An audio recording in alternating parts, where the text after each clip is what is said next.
Ito ang mainit na balita at trending ngayon sa mundo ng social media. Pacquiao nagulat at Duterte umusok sa galit. Ano nga bang dahilan?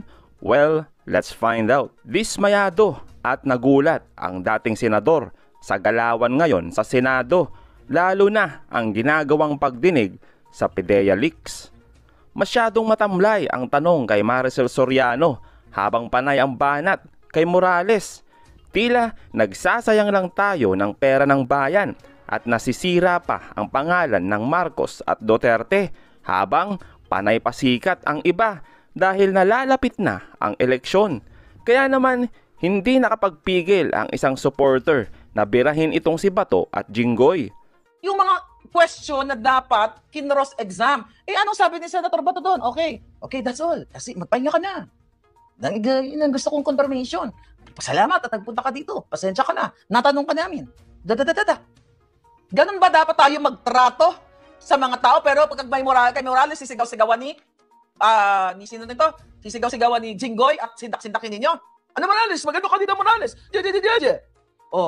Anong kadyutahan niya? Nakitang-kita niyo mga kababayan? In fairness, sabi ko nga, hindi si Maricel ang dapat pigain dito.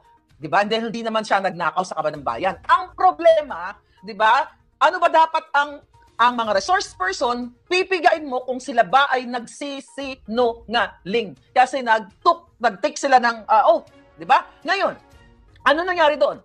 Wala. Magpahinga ka na. Parang mangkukulam. Kawawa ka naman. Mag-enjoy ka ng pulburon doon kasama si Jinggoy. Doon sa likod, may pulburon kami nakakain. You know what I mean? Di ba? Hindi pwede pagdating kay Morales, sasabihin ni Jinggoy, ano ka ng mga damay ka dito ng mga pangalan, nang walang alam si Jinggoy, lumot, nandiyan. Pagdating kay Maricel, thank you ma'am. Nagpunta ka dito ma'am. Magpahinga ka na, meron kami dyan nakastock na maraming pulburon, andyan yung kama, may mga paraphernalia dyan. You know what I mean? Buwelta naman ng isang batikang broadcaster sa ginagawang pagdinig.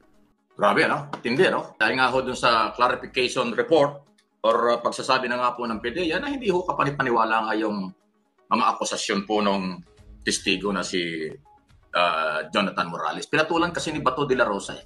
At alam ba niyo yung iba, nagmatapang pa si de la Rosa ngayon. Ano sabi niya? Itutuloy ko yan.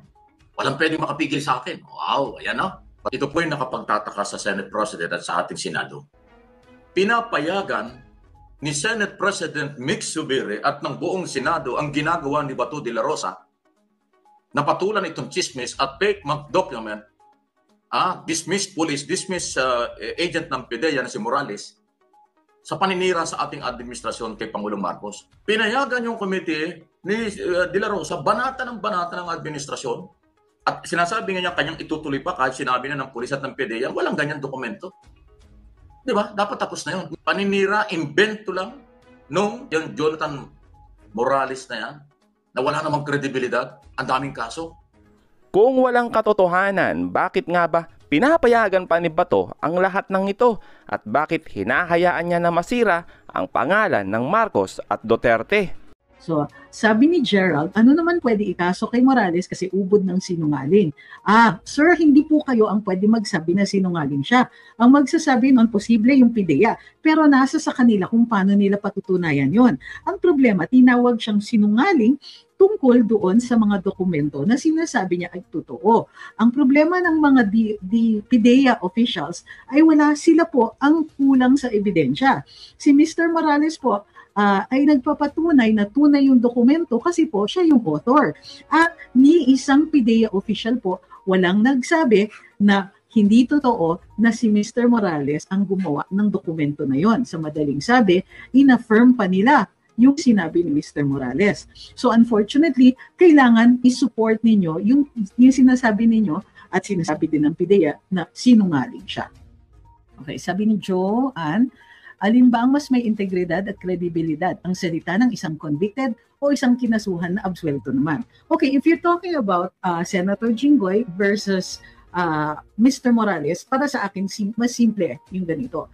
Hindi po nakaka-apekto ng truth or falsity of the statement yung kung convicted ka o hindi, unless convicted ka before of perjury. Okay?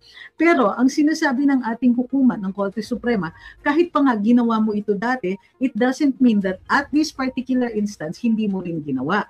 So, ang sinasabi ninyo is credibility versus credibility. Ako kasi, hindi ako naniniwala sa credibility na yan. Kahit isang kriminal ay nagsasabi, pinipresume natin na nagsasabi ng totoo. At ang magdedetermine kung tunay yan o hindi ay yung ebidensya. So the same also should hold true for Senator Jinggoy. Hindi natin gusto yung sinasabi niya, pero mag-a-apply yan din sa ibang tao. So what if kunwari si Mr. Morales ay biglang na-convict, not in relation to this case, pero na-convict siya dun sa ibang mga pending cases? Would that make the document suddenly non-existent? Bigla bang magiging, hindi nakapanipaniwala yung dokumento na yan kasi na-convict siya? Para sa akin, hindi. Dapat walang connection yan kasi nasa sa pagsuporta ng ebidensya dun sa statement mo o sa truth or falsity ng sinasabi mo. I understand that it's a very human response. Syempre, lalong-lalo na kunwari, para ikaw kunwari, may jowa ka. Yung jowa man nagloko.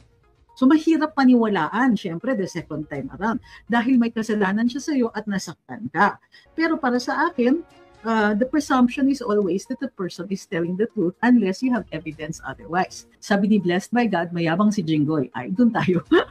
Makapagtanong kala mo akusado si Agent Morales. Tama yan. Yan yung pinakaayaw natin.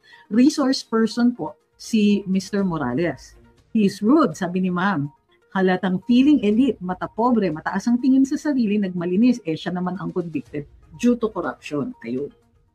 Pero I think, kasi kung convicted siya, hindi siya pwedeng senador. So, naka-appeal yan. Convicted siya sa lower court. So, kailangan i-uphold ng higher court yan. Sabi ni Jerry, bakit ayaw pang umattend ni Maharlika para matapos na puro lang tira, ayaw namang pumunta sa Senado? Sir, wala siyang obligasyon. May nakikita ka ba ng mga reporter na tinatawag sa Senado kapag meron silang expose? Anong pinagkaiba ng mga reporter dun sa mga vlogger na meron din sariling expose? Bakit ganon? Ano kayo? Unfair, di ba? Bias to yan.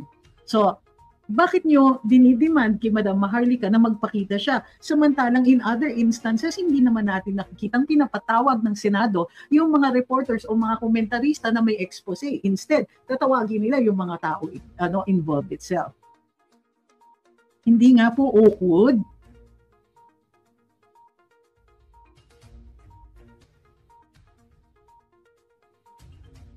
Okay, let's clear something up. Wala pong ninakaw sa in either hotel, sa totoo lang. Yung mga mutineers. Well, ewan ko yung si Senator Sani, pero as far as I know, wala po talaga. Sabi ni Way, I see it, yan sinabi nilang walang panggigipit, pati police commander ni relieved dahil natuloy itong maisog rally sa Dumaguete. Tapos sabi nila wala silang power tripping na ginagawa, mga hypocrites talaga. So, yan.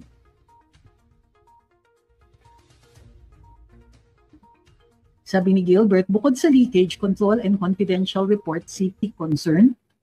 Leakage, control. What do you mean bukod sa leakage, control and... bakit ba hindi maipagdiinan ni Senator Bato na si BBM ang dapat subject sa drug test for national security concern? Hindi po. Tingin ko, actually, si Senator Bato was already doing a lot more. Kasi siya na nga po, nagpatawag mo proprio hearing ito. Ang laki kaya, wide open siya sa batiko sa kanyang mga colleagues sa Senado, but he did it anyway. Remember, mag-isa si Senator Bato dahil committee head siya and allowed ang committee heads. Bihirang gawin po yun. Si Senator Hontiveros, ginagawa yun. So, ginawa ni Senator Bato yan. Pero para hindi masyadong para hindi biglang ipatigil yan ng ilang, alam nyo na, mga posibleng manabutahe dyan sa loob ng Senado, ginawa niyang tungkol sa leaks. Nang sa gayon, may national security implications. Pinataas niya yung level. Okay? Para nang sa gayon, kahit paano mahaging yung issue.